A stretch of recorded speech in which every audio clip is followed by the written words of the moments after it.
سونا سونا سونا سب یار نبی جا سونا سونا سونا سونا سب یار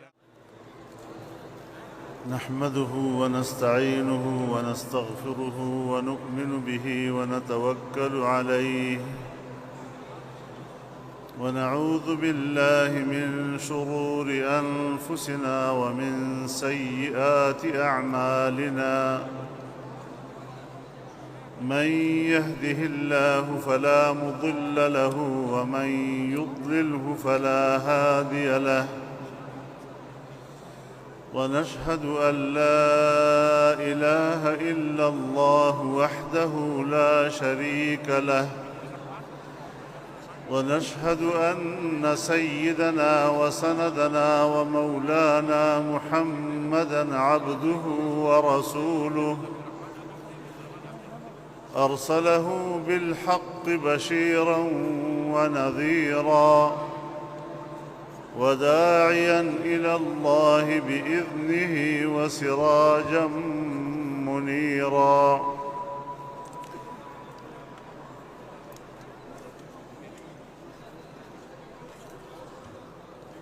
صلى الله تعالى على خير خلقه محمد وعلى آله وصحبه وبارك وسلم تسليما كثيرا كثيرا أما بعد فأعوذ بالله من الشيطان الرجيم بسم الله الرحمن الرحيم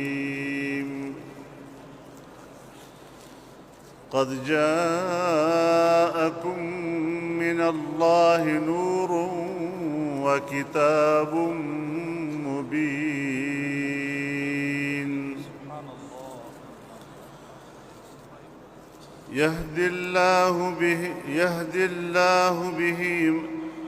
يهدي به الله من يتبع رضوانه سبل السلام ويخرجهم من الظلمات إلى النور بإذنه ويهديهم إلى صراط مستقيم صدق الله العظيم.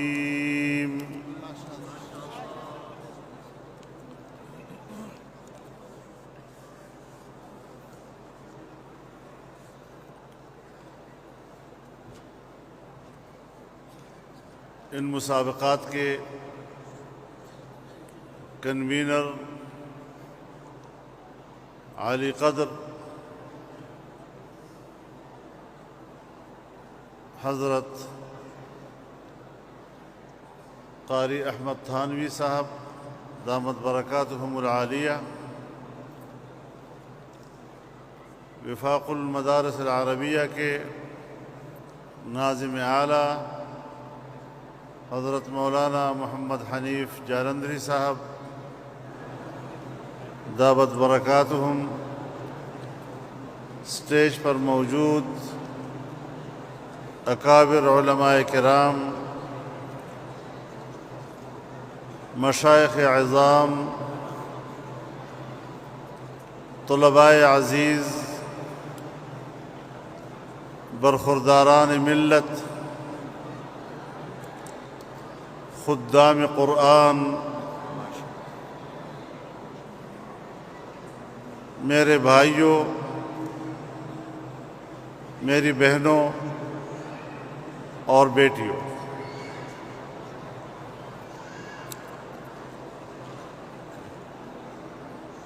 قرآن کریم کی نسبت سے اس عظیم الشان اجتماع پر اور مسابقات کے تمام مراحل کامیابی کے ساتھ پایۂ تکمیل تک پہنچنے پر میں وفاق المدارس کو اور اس کے تمام ذمہ داران و کارپردازان کو دل کی گہرائیوں سے مبارکباد پیش کرتا ہوں۔ اللہ تعالیٰ اس محنت کو قبول فرمائے جناب رسول اللہ صلی اللہ علیہ وسلم کا ارشاد ہے، مجتمع قوم فی بیت من بیوت اللہ یتلون فیہ کتاب اللہ ویتدارسونہ بینہم الا نزلت علیہم السکینہ وغشیتہم الرحمہ وحفتهم الملائکہ وذکرهم اللہ فی من عنده۔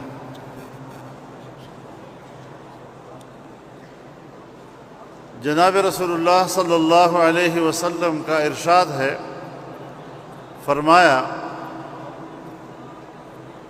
کہ جو لوگ اللہ کے گھر میں اکٹھے ہو جائیں اور اللہ کی کتاب کو پڑھیں اور ایک دوسرے کو سمجھائیں تو اللہ تعالی اس اجتماع اور اس میں شریک ہونے والوں پر نقد کچھ انعامات نازل فرماتے ہیں۔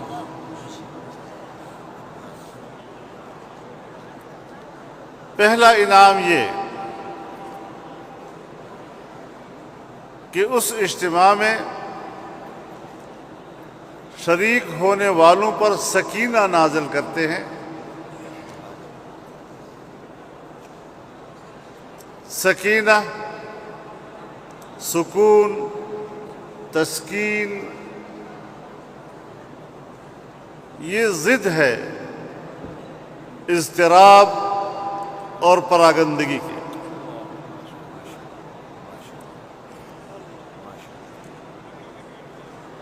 اور علماء فرماتے ہیں کہ سکینہ دل کی اس کیفیت کا نام ہے جس وقت اس پر انوار کا نزول ہو رہا ہوتا ہے۔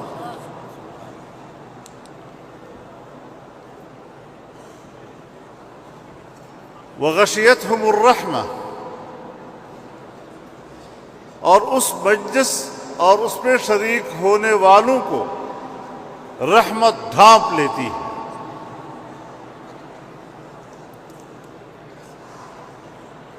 اللہ تعالیٰ ان کو اپنی رحمت میں ڈھانپ لیتا ہے۔ اور ایسے مجالس پر بعض دوسری روایات میں آتا ہے کہ ملائکہ رشک کرتے ہیں، اور جب اللہ تعالیٰ نے تخلیق انسان کا فیصلہ کیا اور روئے زمین پر اس کی خلافت کا اعلان کیا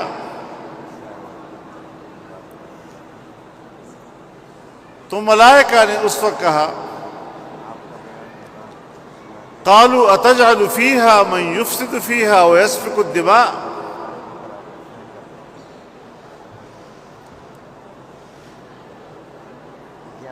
آپ ایک ایسی مخلوق کی تخلیق کرنا چاہتے ہیں کہ جو روئے زمین پر فساد مچائیں گے اور خون بہائیں گے، اور اپنے بارے میں انہوں نے کہا کہ وَنَحْنُ نُسَبِّحُ بِحَمْدِكَ وَنُقَدِّسُ لَكَ، جبکہ ہم تو آپ کی تحمید و تقدیس کرتے ہیں۔ اب دونوں کردار سامنے آ گئے، لیکن اللہ تعالیٰ کا فیصلہ اٹل تھا، قال انی اعلم ما لا تعلمون۔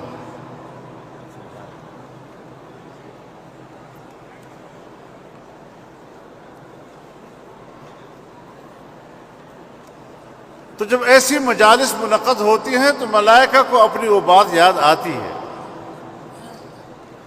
کہ ہم نے تو انسان کے بارے میں کچھ اور سوچا تھا، کہ اس کو جس خمیر سے پیدا کیا گیا ہے اور اس کے اندر جو عناصر شامل ہیں ان عناصر کے اندر آگ بھی ہے، یہ تو مشتعل ہوگا، یہ تو فساد مچائے گا، یہ تو خون بہائے گا۔ ہم تو دیکھ رہے ہیں کہ وہی انسان بیٹھ کر قرآن پڑھ رہا ہے، اللہ کا ذکر کر رہا ہے، اللہ کے دین ایک دوسرے کو سمجھا رہا ہے، اللہ کی کتاب ایک دوسرے کو سمجھا رہا ہے، اور یہ اتنا عظیم الشان منظر ہوگا کہ زمین سے لے کر آسمانوں تک ملائکہ تہ بتہ اس منظر کو دیکھ رہے ہوں گے اور رشک کریں گے کہ اس انسان کے بارے میں ہم نے کیا کہہ دیا۔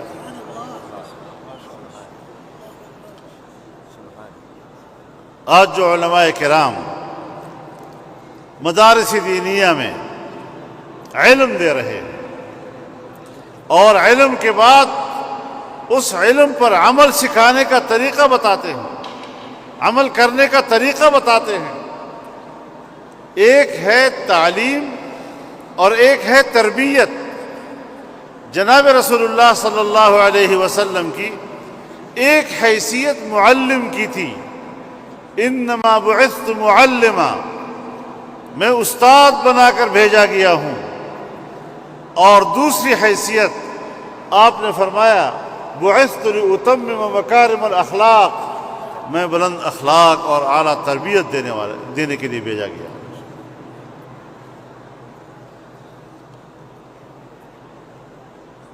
تو ایسی مجلس کو اللہ کی رحمت ڈھانپ لے گی۔ وحفتہم الملائکہ، اور ملائکہ اس مجلس کو گھیر لیتے ہیں، رشک کرتے ہیں اس کے اوپر۔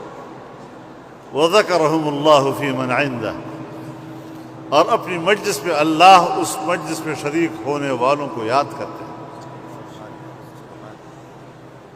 ہم جیسے بیکار قسم کے لوگوں کو، غریب اور پسماندہ لوگوں کو، بلکہ پسفتادہ لوگ آئے، ہمارے لیے کتنا بڑا اعزاز ہوتا ہے، ہم فخر کرتے ہیں اس کے اوپر۔ تو جن لوگوں کو اللہ کی مجلس میں یاد کیا جائے گا، وہ اپنے ماحول میں جن لوگوں کو یاد کرے گا، اس سے بڑا عظمت والا کون ہو سکتا ہے، اور اس سے بڑھ کر پھر اس پر فخر کرنے والا کون ہو سکتا ہے۔ سو اگر آپ ناز کرتے ہیں آج اس مجلس میں شرکت پر، تو بجا کرتے ہیں کہ رسول اللہ صلی اللہ علیہ وسلم نے آپ جیسے ہی لوگوں کے بارے میں فرمایا۔ وہ ذرا بیٹھ بھی جاؤ بیٹا۔ نماز میں بھی امام کی قرات کو سننا واجب نہیں ہے، اطاعت اور اقتداء ہی واجب ہے۔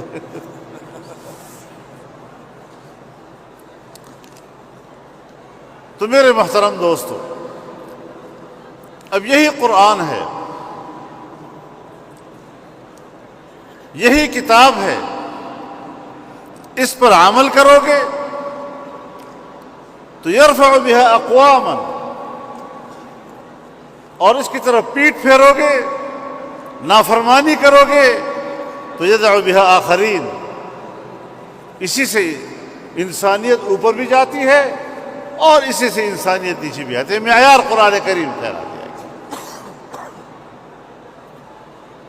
قرآن پر عمل کرو تو وَنُنَزِّلُ مِنَ الْقُرْآنِ مَا هُوَ شِفَاءٌ لِلنَّاسِ، نہیں عمل کرو گے وَلَا يَزِيدُ الظَّالِمِينَ إِلَّا خَسَارًا۔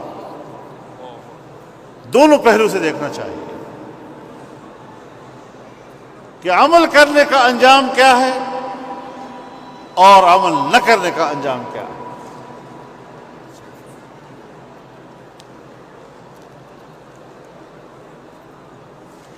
انسانیت نے، جس نے اس کی قدر و قیمت کو پہچانا، اس نے اس کو سینے سے لگایا، اس نے اس کو اپنے دل کا نور بنایا، اپنی آنکھوں کی روشنی بنایا، اور اسی پہ ہدایت حاصل کی، راستہ بنایا اسے۔ اور راستہ بھی کہاں کا؟ جنت کا۔ وَسَارِعُوا إِلَى مَغْفِرَةٍ مِّن رَبِّكُمْ وَجَنَّةٍ عَرْضُهَا السَّمَاوَاتُ وَالْأَرْضُ۔ ایک دوسرے سے آگے بڑھو، بخشش کے لیے اپنے رب کی طرف سے۔ رحمت کے لیے ایک دوسرے سے آگے بڑھو تاکہ جنت حاصل کر سکو، وہ جنت کہ جس کی چوڑائی سارے آسمان اور زمین، صرف چوڑائی۔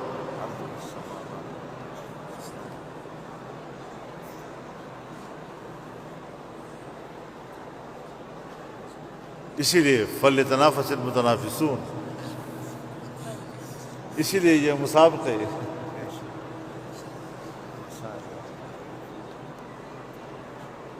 تو کامیابی کا واحد راستہ یہی ہے کہ دنیاوی زندگی کھیتی ہے، کھیتی میں محنت کرو گے تو پھر کچھ ملے گا نا، اور آخرت جو ہے کمائی کا۔ اب مدارس اگر یہ کام کریں کہ لوگوں کو قرآن کی طرف متوجہ کریں، قرآنی علوم کی طرف متوجہ کریں، جناب رسول اللہ صلی اللہ علیہ وسلم قرآن کریم کی تشریح ہیں، صحابہ کرام رضوان اللہ تعالی علیہم اجمعین کی جماعت اس قرآن پر عمل کرنے کا ایک نمونہ ہے انسانیت کے سامنے۔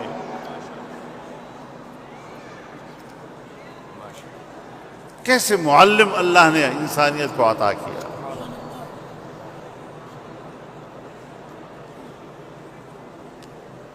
دشمن بھی آج تک 1400 سال ہو گئے آپ کے کردار پر انگلی نہیں رکھ سکتے،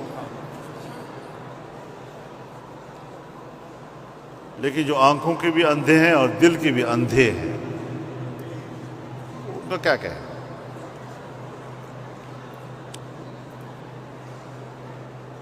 لیکن میں اس پہلو پہ بات کرنا چاہتا ہوں،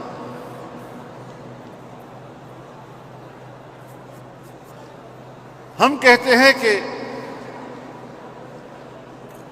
قرآن کریم رمضان شریف میں نازل ہوا، بالکل ٹھیک ہے، بلکہ باقی کتب بھی رمضان شریف میں نازل ہوئے، اس مہینے کو بہت بڑی منزلت حاصل ہے، اور ہم پاکستانیوں کا یہ دعویٰ ہے کہ پاکستان بھی رمضان شریف میں بنا۔ اب آپ مجھے بتائیں کہ قرآن بھی رمضان میں اور قیام پاکستان کی نسبت بھی رمضان کو، تو پھر قرآن کا جو حق پاکستان پر ہے وہ شاید کسی اور پہ نہیں، اور جو 75 سال سے ہم اس قرآن کا حق ادا کر رہے ہیں وہ بھی ہمارے سامنے ہے۔ تو پھر نتیجہ کیا ہوگا؟ وَمَنْ أَعْرَضَ عَنْ ذِكْرِي فَإِنَّ لَهُ مَعِيشَةً ضَنْكَ، اپنی بری معیشت پر پھر روتے ہو تو یہی ہوگا۔ ضرب اللہ مثلا قریۃ کانت آمنۃ مطمئنۃ یأتیہا رزقها رغدا من کل مکان فکفرت بأنعم اللہ فأذاقها اللہ لباس الجوع والخوف بما كانوا يصنعون۔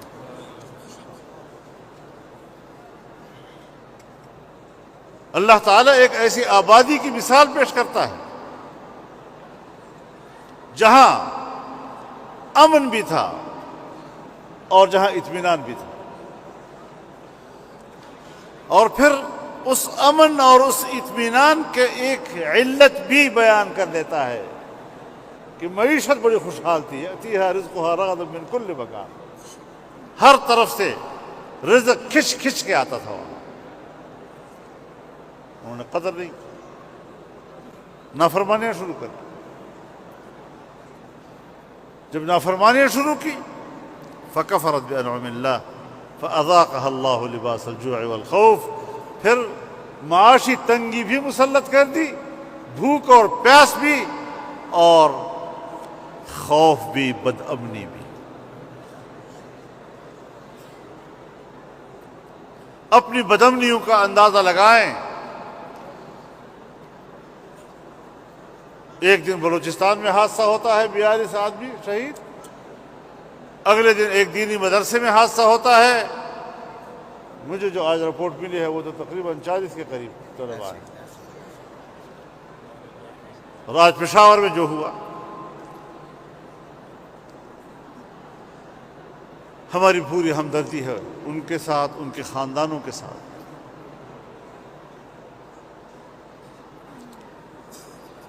اللہ تعالیٰ ان کے لواحقین کو صبر جمیل عطا فرمائے. جو ان حادثات کا نشانہ ہوئے ہیں اللہ تعالیٰ ان کو مغفرت نصیب فرمائے. مسلمان تھے، ہم پر وہ مغفرت کی دعاؤں کا حق رکھتے ہیں.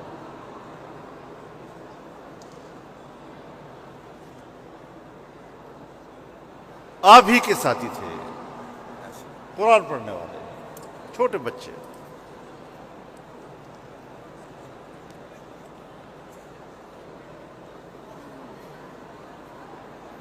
ہم بدمنیوں کا شکار ہو گئے. مہنگائی ہے، روز ہم رو رہے ہیں، قیمتیں بڑھ گئی ہیں، بڑھ رہی ہیں. حکومت ناکام ہے، حکومت کو گالیاں دے رہے ہیں. اپنے اعمال کی طرف کسی نے توجہ نہیں کرنی. من حیث القوم بات کر رہا ہوں، افراد کی بات نہیں کر رہا ہوں. اور جب ہم من حیث القوم اس طرح کا کردار اپنائیں گے تو پھر حکمران بھی ناکام ہو جاتے ہیں، کچھ بھی ہو جائے.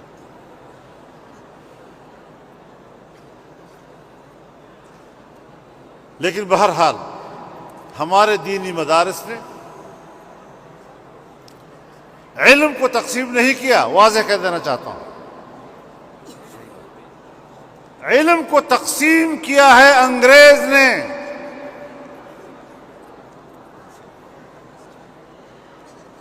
علی گڑھ کا مدرسہ قائم ہوا تو نصاب انگریز نے دیا. آج بھی کوئی عالم دین علی گڑھ مدرسے کے نصاب سے اختلاف نہیں کر رہا.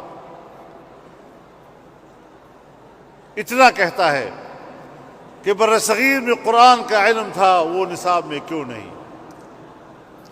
برصغیر میں حدیث کا علم تھا، وہ نصاب میں کیوں نہیں؟ برصغیر میں فقہ کا علم تھا، وہ نصاب میں کیوں نہیں؟ برصغیر کی سرکاری زبان فارسی تھی، تم نے کیوں نکالا اس کو؟ اور دیوبند مدرسہ قائم ہو گیا، پھر اور مدارس قائم ہو گئے. آج سب سے زیادہ تنقید مدارس پہ ہوتی ہے، بچوں کو ضائع کر رہے ہیں.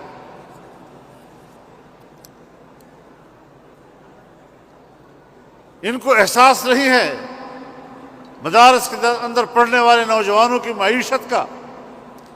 بھائی تمہارے کالجوں یونیورسٹیوں میں جو لوگ گریجویٹ بن رہے ہیں، بڑے بڑے اسناد حاصل کر رہے ہیں، لاکھوں کی تعداد میں ڈگریاں اپنی بغل میں لیے قطار اندر قطار کھڑے ہیں.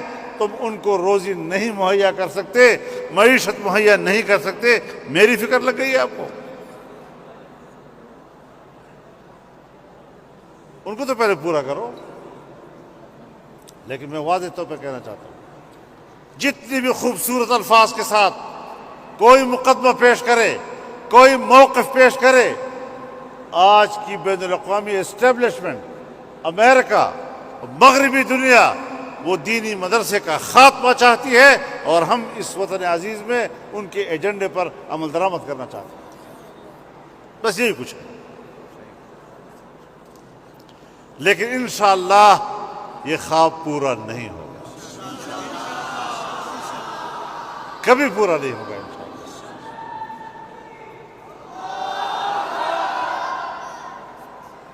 مدارس ایک حقیقت ہے، امت نے قبول کیا ہے. امت نے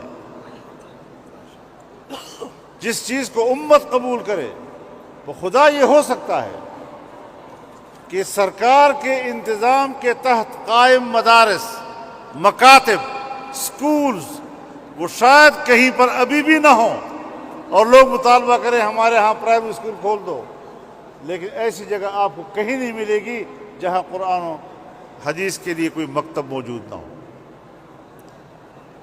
الف ب پڑھانے کے لیے بچوں کو کوئی مکتب موجود نہ ہو. اللہ نے ایسی قبولیت عطا کی۔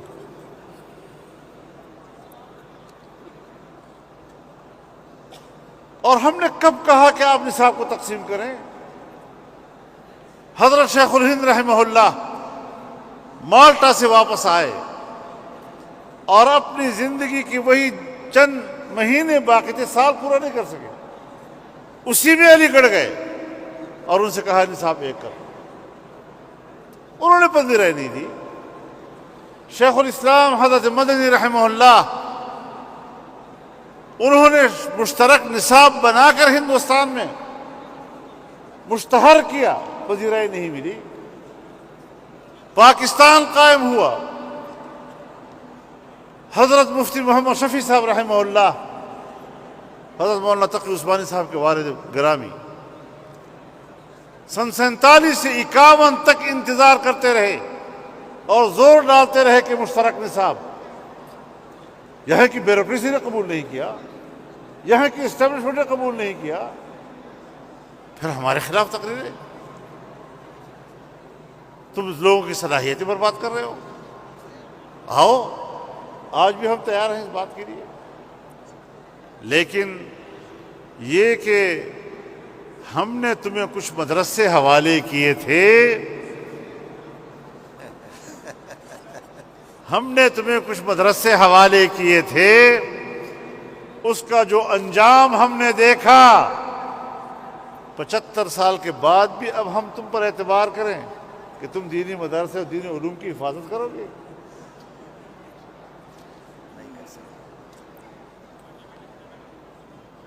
اور خان عبد الغفار خان کا ایک مدرسہ عثمانزئی میں، وہ ہمارے حوالے ہوا، آج وہ علاقے کا سب سے بڑا دینی مدرسہ دارالعلوم ہے۔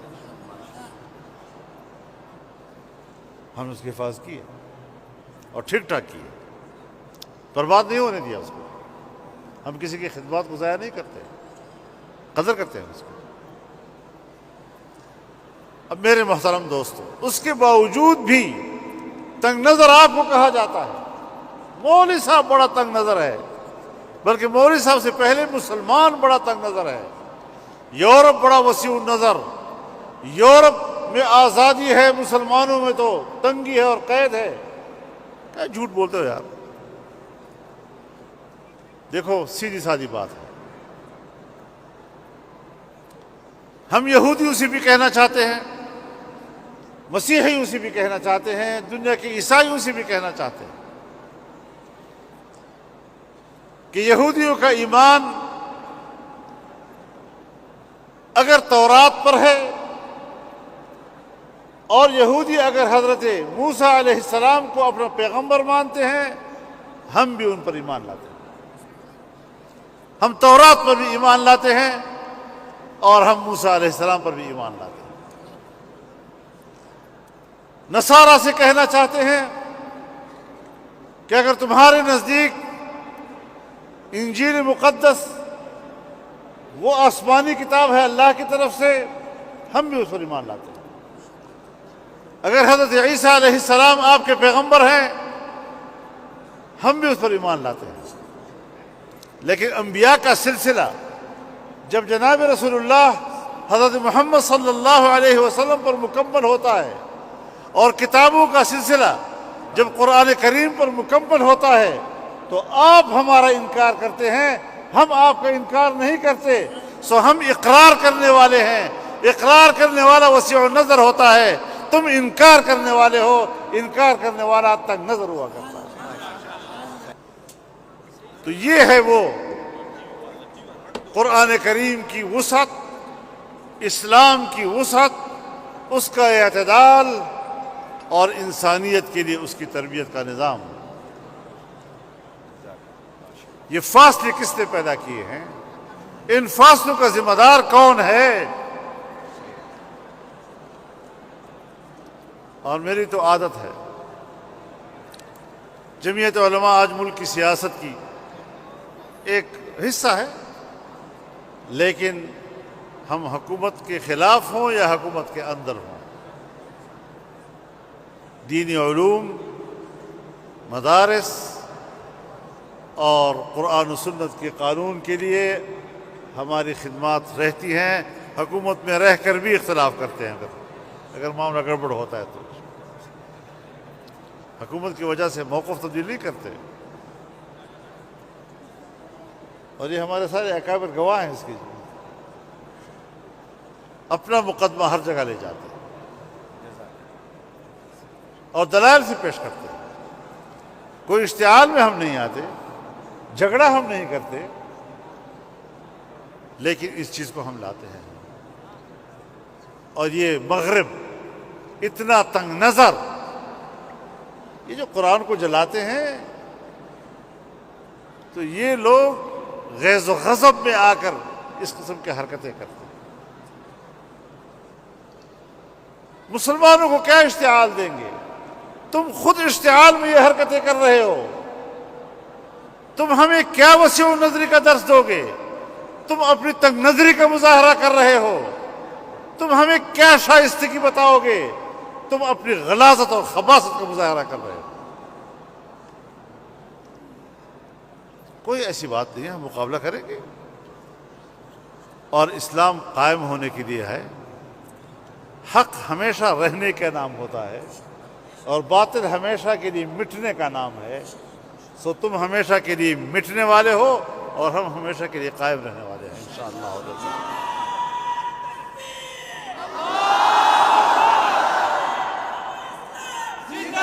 تو میرے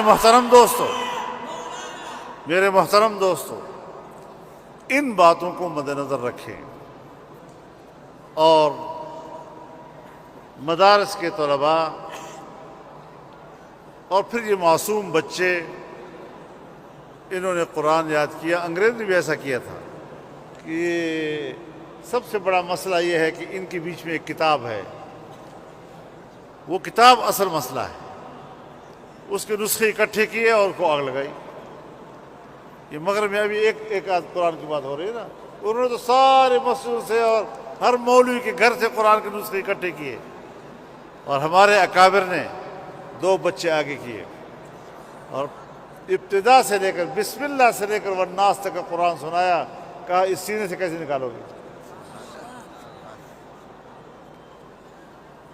تو ہم ان چیزوں سے متاثر ہونے والے نہیں ہیں. اپنا منہ کالا کر رہے ہو اور اس قسم کی حرکتوں سے مسلمان نہ مرعوب ہوتے ہیں, نہ اسلام کا مشن رکتا ہے, وہ آگے بڑھتا رہے.